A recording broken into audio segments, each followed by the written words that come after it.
નમસ્કાર મિત્રો, મારી યુટ્યુબ ચેનલમાં તમારું ફરીથી સ્વાગત કરું છું। તો આજે આપણે પહોંચી ગયા છે અમદાવાદની સૌથી મોટું એમ છે કે ગુજરાતનું પણ સૌથી મોટું પ્રાણી સંગ્રહાલય। તો પ્રવેશતા પહેલાં તમે ટિકિટ ઓનલાઈન પણ કરાવી શકો છો અને સ્થળ ઉપર પણ લઈ શકો છો। ટિકિટની કિંમત 20 રૂપિયા રાખેલી છે, 12 વર્ષથી મોટાની અને 12 વર્ષથી નાનાની 10 રૂપિયા રાખેલી છે। આ કાંકરિયા તળાવ સુલતાન કુતુબુદ્દીન અહમદ શાહ બીજાએ 15મી સદીમાં બંધાવેલું, જેનું બાંધકામ 1451માં પૂર્ણ થયું હતું।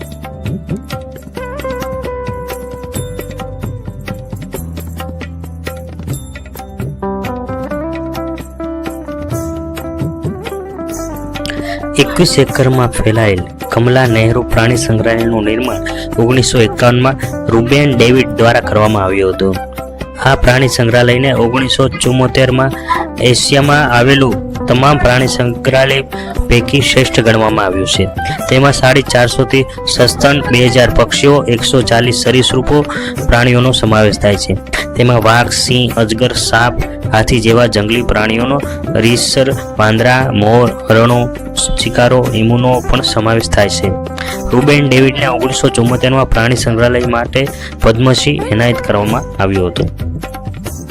તો આ તમે જોઈ શકો છો, બોર્ડ ઉપર તમને મેપ પણ દેખાડવામાં છે, કઈ જગ્યાએ કયું પ્રાણી અને કઈ જગ્યાએ પશુઓનું અહીંયા છે એ રીતના નકશો તમને દોરવામાં આવ્યો છે।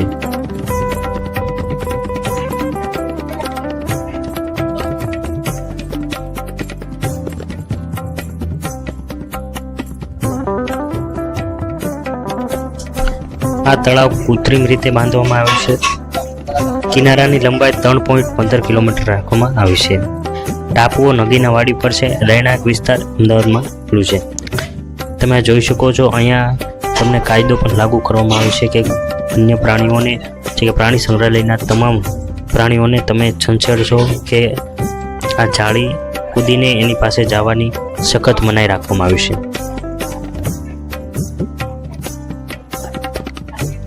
તો સૌપ્રથમ પહોંચી ગયા છીએ આપણે સિંહ દર્શન કરવા માટે। તમે જોઈ શકો છો, સિંહ અહીંયા આરામ કરી રહ્યો છે। આ તમામ પાંજરાઓ એવી રીતના બાંધવામાં આવ્યા છે જેથી કરીને પ્રાણીઓને પણ હાનિ ના પહોંચે અને પબ્લિકને હાનિ ન પહોંચે। અને અહીંયા ચોખ્ખી વોર્નિંગ લખેલી હોય છે, do not cross this limit, એટલે કે આ જાળીને ઓળંગીને તમે બહાર નીકળતા નહીં। અહીંયા તમામ પ્રાણી સંગ્રહાલયના જો તમે હેરાન કરતા પકડાશો તો એ કાનૂની કાર્યવાહી થઈ શકે છે। અહીંયા પ્રાણીઓ દેશ વિદેશથી પણ અહીંયા લાવવામાં આવે છે।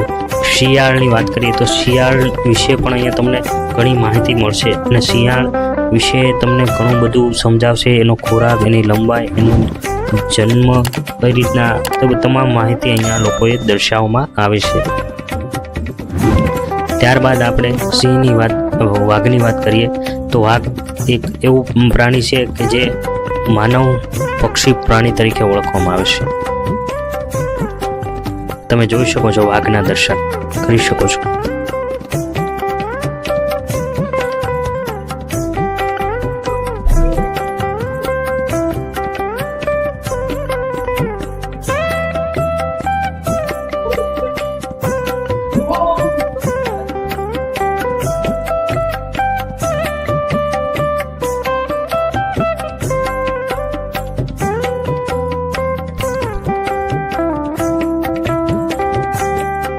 આ પ્રાણી સંગ્રહાલયની અંદર તમે કોઈ પણ વસ્તુઓ, બહારની વસ્તુઓ તમને અહીંયા પ્રાણીઓને ખવડાવવાની સખત મનાઈ છે।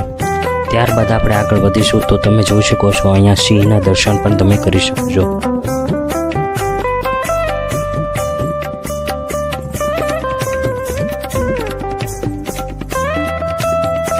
સફેદ વાઘણ,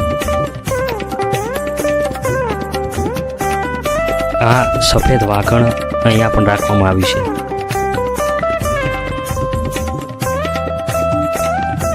સ્ટેપ બાય સ્ટેપ તમને બધા પ્રાણીઓની માહિતી આપીશ તથા પ્રાણીઓના દર્શન પણ કરાવીશ। તમામ પ્રાણીઓને બહારની વસ્તુઓ જેમ કે આ આવતા પ્રવાસીઓ દ્વારા કોઈ પણ વસ્તુ તમને એલાઉડ નથી.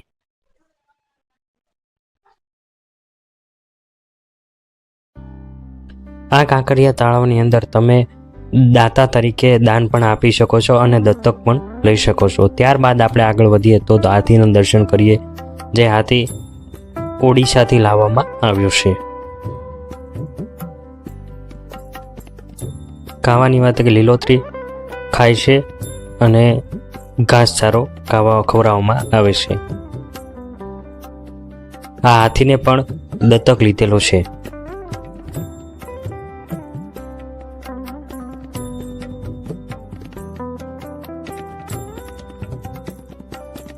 ત્યારબાદ આપણે આગળ વધીએ તો હરણ તમે જોઈ શકો છો. અહીંયા હરણની સંખ્યા 60 થી 70 છે. એમાં સફેદ હરણ અને આ હરણ રાખવામાં આવ્યા છે. આ હરણ તમામ દત્તક લીધેલા છે. ખાવાની વાત કરીએ તો આ લીલોતરી તમામ વસ્તુ ખવડાવવામાં આવે છે અને તમામ હરણ દત્તક લેવામાં આવ્યા છે.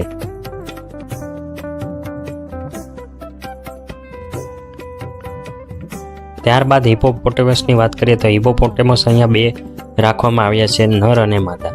તેનું ખાવાની વાત કરીએ તો લીલી શાકભાજી, ફળ, ફ્રૂટો ખવડાવવામાં આવ્યા છે. તે પણ દત્તક લેવામાં આવ્યા છે.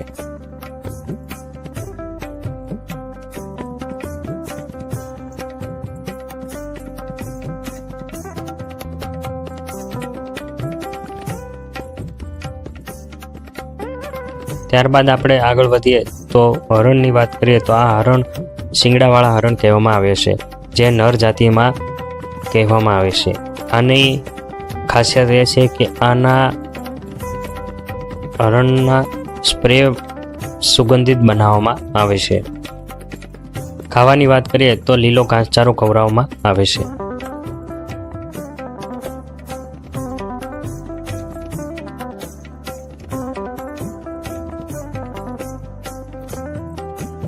ત્યારબાદ આપણે કાચબાની વાત કરીએ તો અહીંયા કાચબા પણ અલગ અલગ પ્રજાતિના રાખવામાં આવ્યા છે. વિદેશના પણ કાચબા અહીંયા રાખવામાં આવ્યા છે. ત્યારબાદ વિદેશ પક્ષી પણ અહીંયા તમને જોવા મળી રહ્યું છે. આ વિદેશી પક્ષીનું નામ તમને ખબર હોય તો કમેન્ટ જરૂરથી જરૂર કહેજો.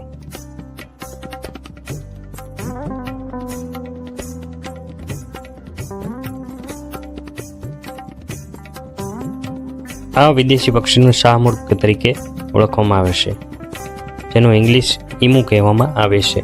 તે ઓસ્ટ્રેલિયન પક્ષી કહેવામાં આવે છે. ત્યારબાદ આપણે મગરની વાત કરીએ તો મગર પણ અહીંયા અલગ અલગ પ્રજાતિના અહીંયા રાખવામાં આવ્યા છે. ખાવાની વાત કરીએ તો આને માંસ આપવામાં આવે છે. તે પણ અલગ અલગ વ્યક્તિઓ દ્વારા દત્તક લેવામાં આવ્યા છે. ત્યારબાદ આપણે આગળ વધીએ તો પક્ષીઓનો પણ અહીંયા સુંદર રીતના અહીંયા દેખાડવામાં આવે છે. અલગ અલગ પ્રકારના તથા અલગ અલગ રાજ્યમાંથી અને અલગ અલગ દેશમાંથી અહીંયા પક્ષીઓ લાવવામાં આવ્યા છે. પોપટ, મોર, કબૂતર જેવા પક્ષીઓ અહીંયા પણ રાખવામાં આવ્યા છે. વન્ય પક્ષીઓ પણ અહીંયા રાખવામાં આવ્યા છે. તો ચાલો મુલાકાત કરીએ. તો તમે જોઈ શકો છો પોપટની પણ અલગ અલગ પ્રજાતિઓ અહીંયા રાખવામાં આવી છે.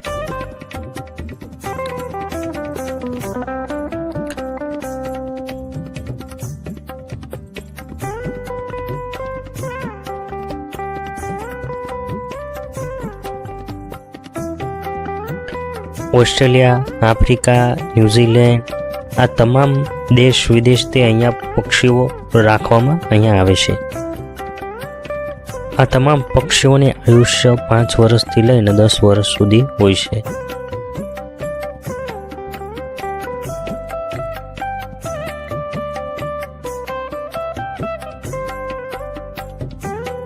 આ તમામ લવ બર્ડ્સને ફ્રેન્ડ ઓફ ઝૂના હેઠળ રાખવામાં આવે છે. આ તમામ પક્ષીઓ દત્તકમાં લેવામાં આવ્યા છે. આ તમે ઓસ્ટ્રેલિયન પોપટ જોઈ શકો છો. રંગબેરંગી આકારનો પોપટ અહીંયા તમને જોવા મળશે, જેને ગોલ્ડન પોપટ પણ તરીકે ઓળખવામાં આવે છે. મુખ્યત્વે તેનો ખોરાક લીલા શાકભાજી, મરચાં વગેરે એને ખોરાક આપવામાં આવે છે. ત્યારબાદ આ પોપટની વાત કરીએ તો જંગલી ઓસ્ટ્રેલિયન પોપટ કહેવામાં આવે છે. આનો મુખ્યત્વે ખોરાક મરચાં, લીલા શાકભાજી, ફળ ફ્રૂટ ખવડાવવામાં આવે છે.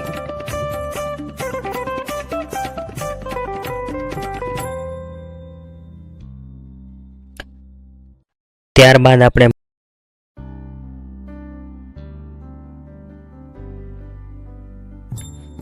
આપણે વાત કરીએ તો મોર, જે આપણું ગુજરાતનું રાષ્ટ્રીય પક્ષી તરીકે ઓળખવામાં આવે છે.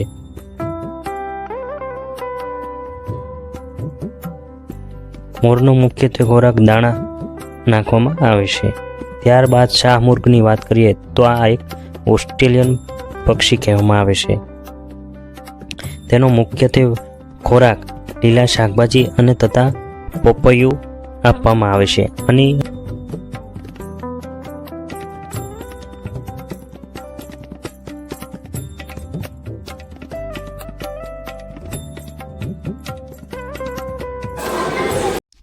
ત્યારબાદ પ્રાણી સંગ્રહાલયની આગળ આપણે વધીએ તો સરીસૃપ ગૃહમાં આપણે પ્રવેશ કરવા જઈ રહ્યા છીએ.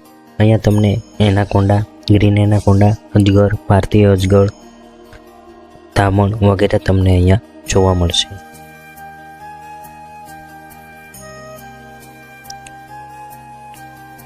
સૌપ્રથમ આપણે જોઈ રહ્યા છીએ ધામણ. તે ઇન્ડિયન રાઇટ સ્નેક તરીકે ઓળખવામાં આવે છે. તેની બંને આંખો બંને સાઈડ હોય છે અને એનો મુખ્યત્વે ખોરાક ઉંદેડા ખવડાવવામાં આવે છે.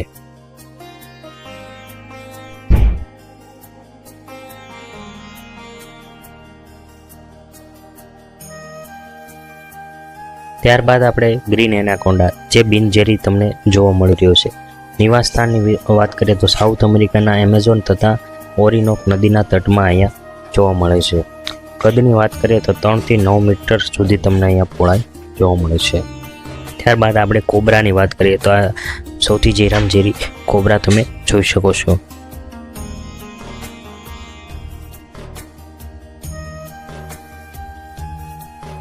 કોબરાનો મુખ્યત્વે ખોરાક ઉંદરડા ખવડાવવામાં આવે છે. આની વાત કરીએ તો 3 થી 9 મીટર પહોળાઈ રહે. ત્યારબાદ આપણે અજગરની વાત કરીએ. આ મૂળ ભારતીય અજગર દેખાઈ રહ્યો છે. તેનું મૂળ નિવાસસ્થાન ભારતીયનું છે. એનો રહેણાંકનો વિસ્તાર પાણીની અંદર જોવા મળે છે અને મુખ્યત્વે ખોરાક સસ્તન પ્રાણીઓ ખાય છે. તેની પહોળાઈની વાત કરીએ તો 15 ફૂટથી 35 ફૂટ સુધીની પહોળાઈ હોય છે.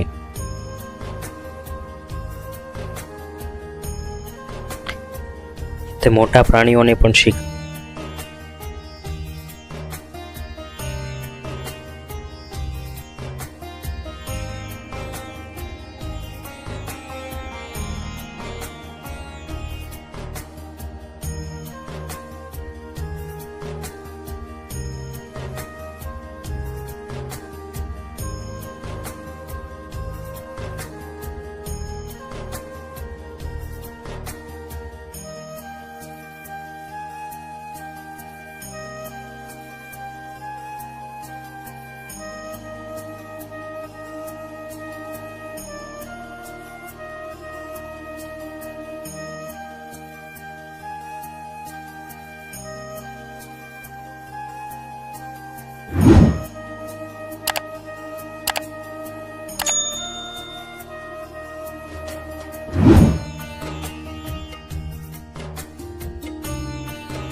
ત્યારબાદ તમે જોઈ શકો છો કોઈપો. ઓળખસીના મોટા ઉંદર જેવો અને પૂરા વાળ હોય છે અને લાંબી જાંડી પૂંછડી હોય છે. નિવાસસ્થાન નદી અને તળાવ છે. ખોરાકની વાત કરીએ તો વનસ્પતિ, અનાજ અને કંદમૂળ તેઓ ખાય છે. તે પાણીની અંદર રહે છે. આ પણ બિનઝેરી હોય છે. તો આ હતું સરીસૃપ વિભાગ. ત્યારબાદ આપણે આગળ વધીએ તો 1 થી 15 વર્ષના બાળકો માટે પણ અલગ અલગ ગેમ રમી શકે તેની પણ વ્યવસ્થા કરવામાં આવી છે. નાના 1 થી 5 વર્ષની બાળકોની અંદર જો તમે જોઈ શકો છો તે રીતના ગેમ અહીંયા રાખવામાં આવી છે. ગેમ ઝોન પણ અહીંયા ચાલુ કરી દેવામાં આવ્યું છે. સરકારના નીતિ નિયમો પ્રમાણે એનઓસી તથા ફાયર સેફટીને ધ્યાનમાં રાખીને અહીંયા ચાલુ કરવામાં આવ્યું છે. ટિકિટની વાત કરીએ તો બધી વસ્તુના અલગ અલગ ટિકિટના ભાવ રાખવામાં આવ્યા છે. 50 રૂપિયાથી લઈ અને 100 રૂપિયા રાખવામાં આવ્યા છે. અને સમય મર્યાદાની વાત કરીએ તો એક વસ્તુની અંદર તમને 10 મિનિટ તમને સવારી કરાવે છે.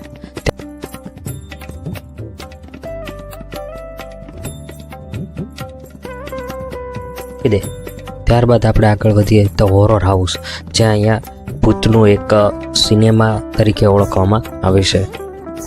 અહીંયા 15 વર્ષથી મોટી ઉંમરના બાળકોને જેલાઉટ છે અને એમાં પણ તમને અહીંયા ટર્મ અને કન્ડિશન રાખવામાં આવે છે. તેની આગળ વધતા તમને અહીંયા ખાવાનો સ્ટોલ તમને મળી રહે છે. તેમાં પાઉંભાજી, દાબેલી, પફ, પાણીપુરી તમામ વસ્તુઓ તમને અહીંયા મળે છે અને સ્વાદિષ્ટ મળી જાય છે. પ્રાઇઝની વાત કરીએ તો તમામ વસ્તુને અલગ અલગ પ્રાઇઝ અને નજીવી કિંમત રાખવામાં આવી છે.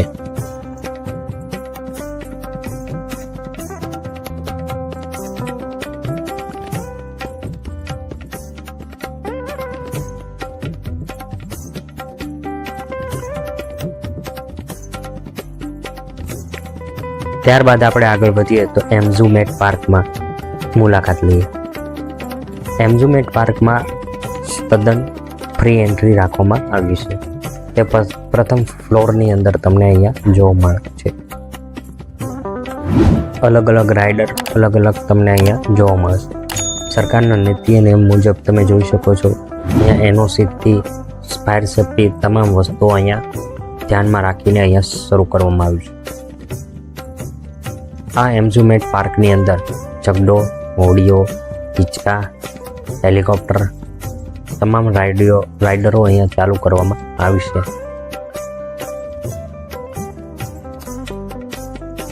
આ કાંકરિયા પ્રાણી સંગ્રહાલયની અંદર એમ્યુઝમેન્ટ પાર્કમાં આવેલ તમામ રાઇડરો જે 2 વર્ષથી લઈ અને 15 વર્ષ સુધીના બાળકો આનંદ મળી રહે તેની અલગ અલગ રાઇડરો રાખવામાં આવી છે.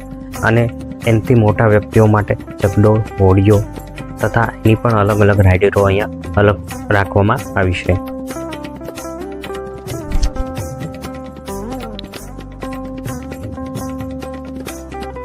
તમે જોઈ શકો છો કે આ હેલિકોપ્ટર તથા પોલીસ વાન, છોટા ભીમ તથા હિંચકા આ બાળકોનો આનંદ મળી રહે તે માટે અહીંયા તદ્દન નજીવી કિંમત ઉપર 40 રૂપિયાથી લઈ અને 100 રૂપિયા સુધીની ટિકિટ રાખવામાં આવી છે. અને એ પણ 10 થી 15 મિનિટ સુધી તમને રાઈડ કરાવે છે.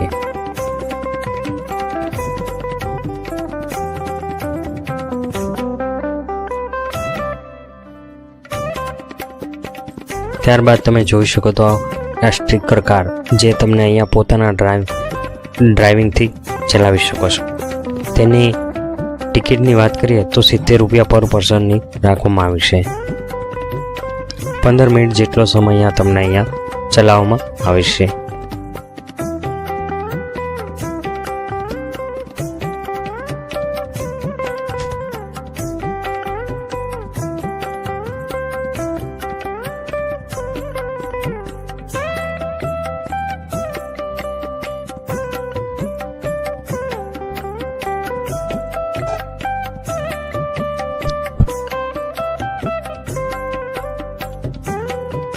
ત્યારબાદ આપણે હિંચકાની વાત કરીએ તો હિંચકાની ટિકિટની વાત કરીએ તો અહીંયા 60 રૂપિયા પર પર્સનની રાખવામાં આવી છે. જે લોકોને ચક્કર આવતા હોય, ઉલટી થતી હોય તેને અહીંયા બેસાડવામાં આવતા નથી. તેની ખાસ કાળજી રાખવી બાળકોને. આ તમામ રાઇડરમાં પૂરી સેફટીથી અહીંયા ધ્યાન રાખવામાં આવે છે.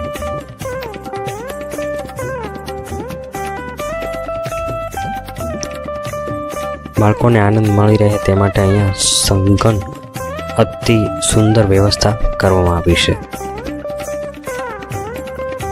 તો મિત્રો, આ હતું કાંકરિયા તળાવની અંદર પ્રાણી સંગ્રહાલય તથા બાળકોને આનંદ મળી રહે તે માટે ગેમ ઝોન, પાણીની, ખાવાની તમામ વ્યવસ્થા અહીંયા રાખવામાં આવી છે. તો વિડીયો ગમ્યો હોય તો લાઇક, શેર અને સબસ્ક્રાઈબ કરજો.